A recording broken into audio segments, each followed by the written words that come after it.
हरियाणा में चुनावी सरगर्मी बढ़ती जा रही है। विधानसभा चुनाव के नामांकन की प्रक्रिया खत्म होने के साथ ही अब आगामी चुनाव की तस्वीर साफ हो चुकी है। सत्ताधारी भाजपा ने सभी 90 सीटों पर अपने उम्मीदवार खड़े किए हैं। वहीं दूसरी ओर कांग्रेस ने 89 सीटों पर अपने प्रत्याशी उतारे हैं। अगर बात करें भिवानी सीट की तो वो माकपा के लिए छोड़ी गई है। आम आदमी पार्टी ने भी हर विधानसभा क्षेत्र में अपने चेहरे घोषित किए हैं। इसके अलावा दुष्यंत चौटाला की जननायक जनता पार्टी यानी कि जेजेपी ने विधायक चंद्रशेखर आजाद की आजाद समाज पार्टी के साथ गठबंधन कर मैदान में उतरी है। ओम प्रकाश चौटाला की इंडियन नेशनल लोक दल ने बहुजन समाज पार्टी और गोपाल कांडा की हरियाणा लोकहित पार्टी के साथ गठबंधन के तहत उम्मीदवार उतारे हैं। इस बीच कुछ सीटें ऐसे भी हैं जहां निर्दलीय उम्मीदवार मैदान में उतरे हैं। यह कोई पहली बार नहीं है। हरियाणा की राजनीति में निर्दलीय चुनाव लड़ने और जीतने वालों का दिलचस्प इतिहास रहा है। आइए जानते हैं कि बीते 5 साल विधानसभा चुनावों में निर्दलीय उम्मीदवारों का प्रदर्शन कैसा रहा है।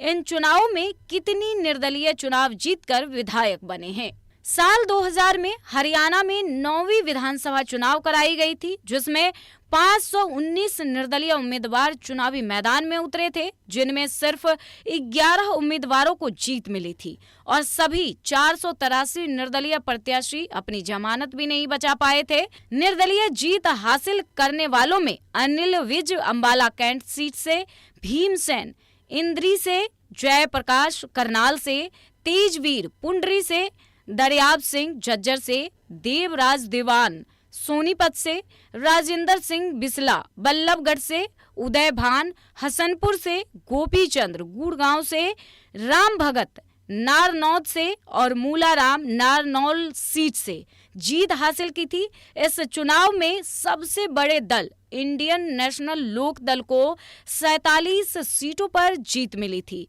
इस चुनाव के बाद इनेलो के ओम प्रकाश चौटाला राज्य के मुख्यमंत्री बने थे। अब बात करते हैं साल 2005 के चुनाव की। साल 2005 के चुनाव में निर्दलीय विधायकों की संख्या घट गई। 10वीं विधानसभा चुनाव में निर्दलीय उम्मीदवार और निर्दलीय विधायक दोनों की संख्या में कमी आई। 2005 में हुए चुनाव में 4042 निर्दलीय उम्मीदवारों ने अपनी किस्मत आजमाई थी, जिसमें से 10 को ही जीत हासिल हुई थी। वहीं 411 निर्दलीय उम्मीदवार ऐसे भी रहे थे जो अपनी जमानत तक नहीं बचा पाए थे। अब बात करते हैं साल 2009 के विधानसभा की। साल 2009 में हुए 11वीं विधानसभा चुनाव में निर्दलीय चुनाव लड़ने वालों की संख्या तो बढ़ी, लेकिन निर्दलीय विधायकों की संख्या घट गई। इस साल कुल 513 प्रत्याशी बतौर निर्दलीय उतरे थे, जिसमें से 7 विधायक बनकर विधानसभा पहुंचे और 493 निर्दलीय विधायकों ने अपनी जमानत जब्त करवा ली थी।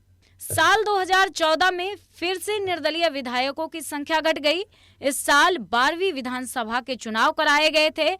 इस चुनाव में भी निर्दलीय चुनाव लड़ने वालों की संख्या बढ़ी थी, लेकिन निर्दलीय विधायकों की संख्या में कमी आई थी। साल 2014 में 603 निर्दलीय प्रत्याशियों में से महज 5 ही विधायक बन पाए थे और बाकी 587 उम्मीदवारों ने अपनी जमानत जब्त करवा ली थी। जिन निर्दलीय प्रत्याशियों को सफलता मिली उनमें से जयप्रकाश कलायत से, दिनेश कौशिक पुंडरी से, रविंदर मछरौली समालखा से, जसवीर देसवाल सफीदों से और रहीश खान पुन्हाना से शामिल थे। अब बात करते हैं साल 2019 की। इस साल 13वीं विधानसभा चुनाव करवाई गई थी, जिसमें 1169 उम्मीदवार मैदान में उतरे थे, जिनमें से 377 निर्दलीय थे। सभी 377 निर्दलीय उम्मीदवारों से 358 की जमानत जब्त हो गई थी।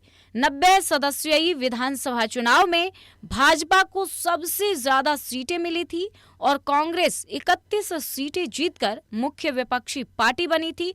वहीं जेजेपी 10 सीटें जीतने में सफल रही थी। इसके अलावा 7 निर्दलीय की जीत हुई थी। इंडियन नेशनल लोकल दल और हरियाणा लोकहित पार्टी को एक-एक सीट पर जीत हासिल हुई थी। चुनाव जीतने वाले 7 निर्दलीय में पुंडरी से रणधीर गोलेन, महम से बलराम कुंडू, रानिया से रणजीत सिंह, बादशाहपुर से राकेश दौलताबाद, दादरी से सोमवीर संगवान, नीलोखेड़ी से धर्मपाल गूंदर और पृथला से नयन पाल रावत शामिल थे। निर्दलीय विधायकों में से कई विधायकों ने समय समय पर भाजपा को समर्थन दिया। पिछली बार के जीते कुछ निर्दलीय विधायकों को इस बार भाजपा और कांग्रेस से भी टिकट मिले हैं।